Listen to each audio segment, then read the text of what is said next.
Welcome to audiences around the globe. Steve Gelbs, Todd Zeile, we welcome you to sunny Clover Park in Port St. Lucie, Florida. 78 degrees for those of you in New York. We apologize. And a little bit of mugginess. It's starting to feel like spring now. It really is. And in case you don't know who you're watching, number 21, New York Mets pitcher Max Scherzer. A sim game here. He's expected to pitch 4 innings. And, I mean, Todd, let's just start with that. Few days in, but it's kind of a surreal thing to see Max Scherzer, a New York Mets pitcher now. Yeah, it is. I had a chance to meet him, shake his hand, talk to him a little bit yesterday, and just I've been a fan watching him and just the way he goes about his business, his tenacity, and I, for one, like a lot of fans out there, I'm sure, look forward to seeing him dealing out there in a Mets uniform all season. So Mark Canha in the box against him right now, and we were talking about this right before we went live, but as a former hitter, this is like worst case scenario for you early in spring. Some guys like this whole thing, and Canha likes it because he's got himself a blue single. He is playing with only 2 outfielders, though, so Max is at a little disadvantage. But no, in all seriousness, when we do inter-squad games or what they used to just do with live BP, where the guys stand in against pitchers, the pitchers are getting their work in. They're trying to get you out. It's early in spring. You're just trying to get a feel of what you're doing at the plate. And it could be the worst part about spring training for a position player to have to step in against a guy that's trying to get himself ready for the season on the mound. You know, it is one of these things, too, where you start to see already how the shortened spring training is changing things. We're less than a week into spring. You would never see a sim game like this, full defense, umpired, just 3-4 days into spring prior. No, you absolutely would not. And even that goes to, I think, something that has evolved certainly since my time playing, and that's that the guys are ready when they get to camp. They're in good shape. They work out, 365 days a year, and they're much more baseball ready than they used to be. It used to be for the first 2 or 3 weeks of camp, even if you were taking live BP against pitchers, they wouldn't throw an off-speed pitch. It would be fastballs only. You would kind of know what they were doing. And only a couple weeks in, when they start throwing breaking balls, you're going to see Max using the whole arsenal already, with 2 days into camp. So what is Max doing here, Todd? What's the goal of a day like today for him? I think it's just to start getting that body and that mentality, because he's such a guy that, has that keen focus. He's very, very intense. And right now for him, it's a workout, but I don't think he ever takes it as if, hey, it's okay if these guys hit me. He wants to find ways to get guys out. He wants to make sure his breaking ball is breaking. He wants to be sure that he's got some command of his pitches. And so it's like a stressed bullpen instead of just a light workout. What's the role of a catcher here? I mean, you've been there before, especially with a guy like Scherzer, that caliber. Are you back there? Are you calling pitches? Are you trying to give your thoughts on things, or are you just letting him do what he wants to do? Well, that was a nice two-seamer right there that he just got the strikeout on, and that's one of the things. To your point, McCann's behind the plate. That's for a reason. McCann's going to be needing to see what it's like.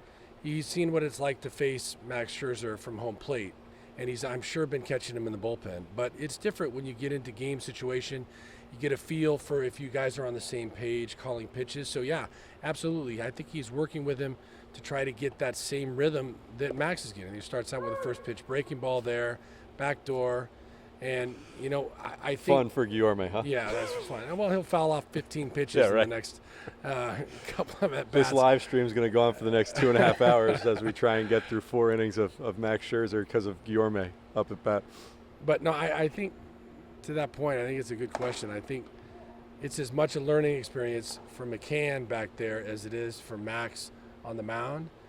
They want to be in sync. They want to be in rhythm. And the best way to do that is not in the bullpen. You can see a guy in the bullpen and, as they used to say, catch him like with a pair of tweezers. when you're out here on the mound and he's getting his good stuff, he's having the ball move, got in right there on Lucie. That's when you're going to really see what his ball does, the action of it, how you're going to be able to react to it, the way to frame it, which is a big deal for McCann. He prides himself on framing, and the movement of the ball from a guy like Max will help dictate the way he's able to frame. So this is all a learning experience for especially the battery. And as a quick aside, this is Matt Reynolds stepping into the box, old friend back in Mets camp right now.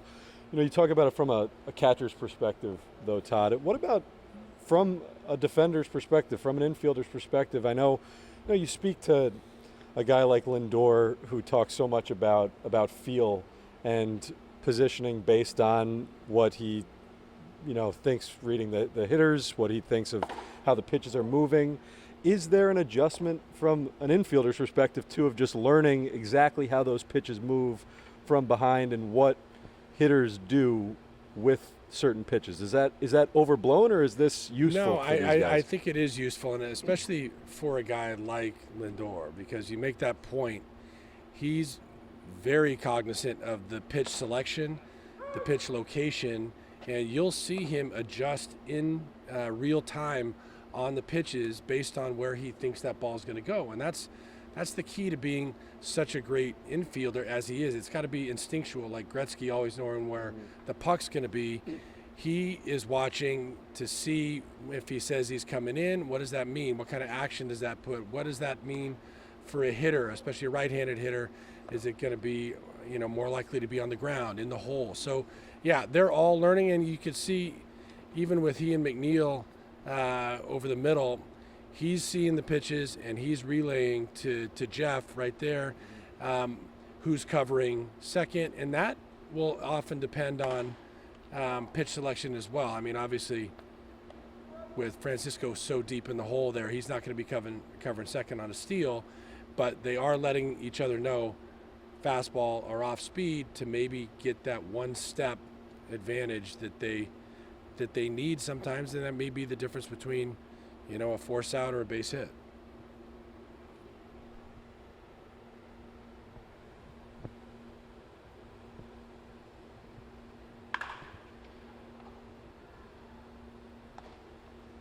Reynolds grounds into a force out, and that is it for the top half of the first here. Looks pretty good. It looks pretty good, yeah, right? Max Mid-season too form. bad. Wasn't thrown by that Canna base hit. No, yeah, he's like, hey, I don't have a right fielder. That's all right. We'll give him that bloop. Got him with the curveball to end the inning, though. That was the first pitch. A breaking ball to Reynolds that he got the ground out on. We were just talking about watching the hitters adjust, and Francisco had a step more in the hole on that ball. The ball got pulled to JD for the out. What did you think of Max there in the first? I mean, look, Max always looks like a guy you don't want to face. I mean, that's just whether it be just the way he looks at you on the mound, just that maximum effort kind of feeling that he has. You always feel like this guy takes it personally if you do anything against him, and he's there to beat you, and maybe he's there to embarrass you. He's that kind of guy.